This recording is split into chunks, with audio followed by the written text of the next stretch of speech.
Instituée par les plus hautes autorités, la Journée nationale de légitimité traditionnelle a été célébrée ce vendredi 11 novembre 2022 à Badjangara.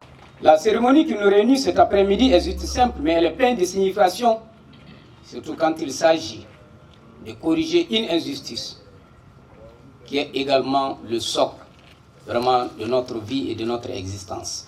Le Mali a connu jadis les cantonats. Et le cantonat a été supprimé ou effacé ou mis en veilleuse. Et aujourd'hui, avec une grande réflexion mûrie, avec des grands experts, sous l'égide du colonel Assimi Goïta, qui a mûri cette réflexion, aménagée par des matières grises de la République du Mali ou du pays en entier et en fond, pour dire qu'il est temps de revaloriser cette autorité. En revalorisant cette autorité, nous savons tous sans nul doute que cela permettra de corriger l'injustice, d'amener la paix et la réconciliation nationale et également le vivre ensemble. Cette première édition présidée par le chef de l'exécutif régional a enregistré la présence des légitimités traditionnelles venues de toutes les communes de la région de Badjangara. Assimi Goïta ami barka takai e minni gouverneur fana anto ko antini ko fanga sa pise hanne e ko manni ko akere ika sensitive. Merci beaucoup Njeni Bara. Le gouverneur de la région de Badjangara félicite les légitimités traditionnelles et les encourage à s'impliquer davantage dans la gestion des crises pour le retour de la paix et la cohésion sociale. C'est donc avec une grande fierté et un grand plaisir, plein d'émotions, que je m'adresse à vous, chers aînés. Dans le cheminement de notre nation, les autorités et légitimités traditionnelles ont toujours occupé une place de choix dans l'ordonnancement juridique de notre pays, même si certains textes sont restés au seul stade de déclaration d'intention.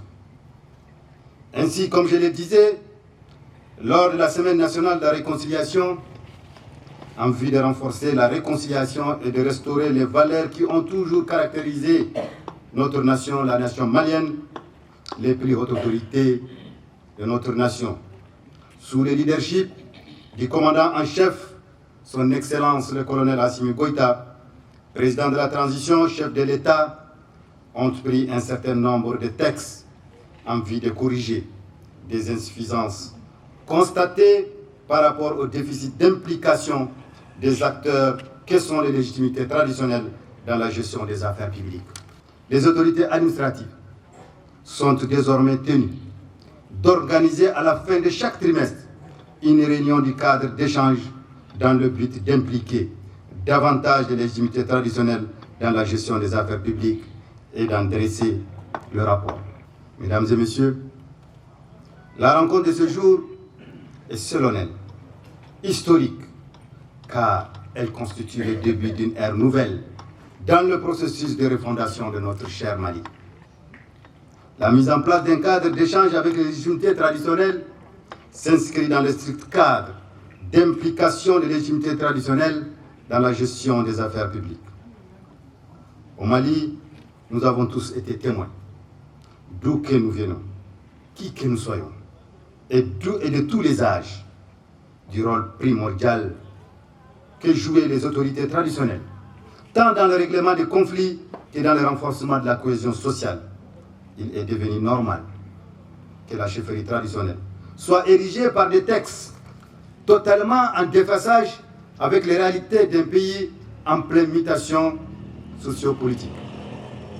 Il est inacceptable de concevoir que nos autorités traditionnelles, en dépit du rôle prépondérant et important qu'ils jouent dans la société malienne, n'aient pas de reconnaissance explicite et légale.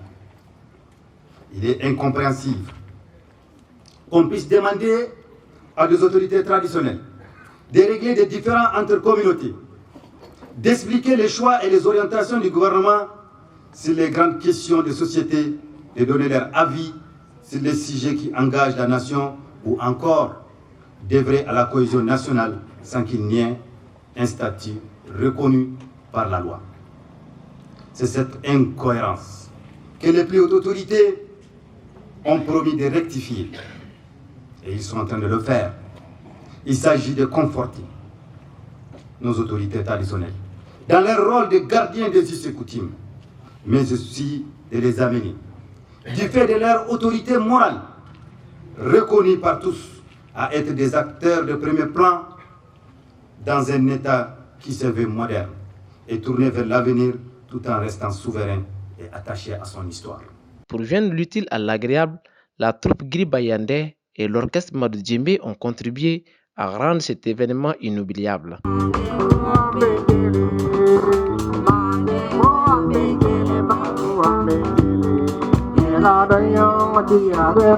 Baulu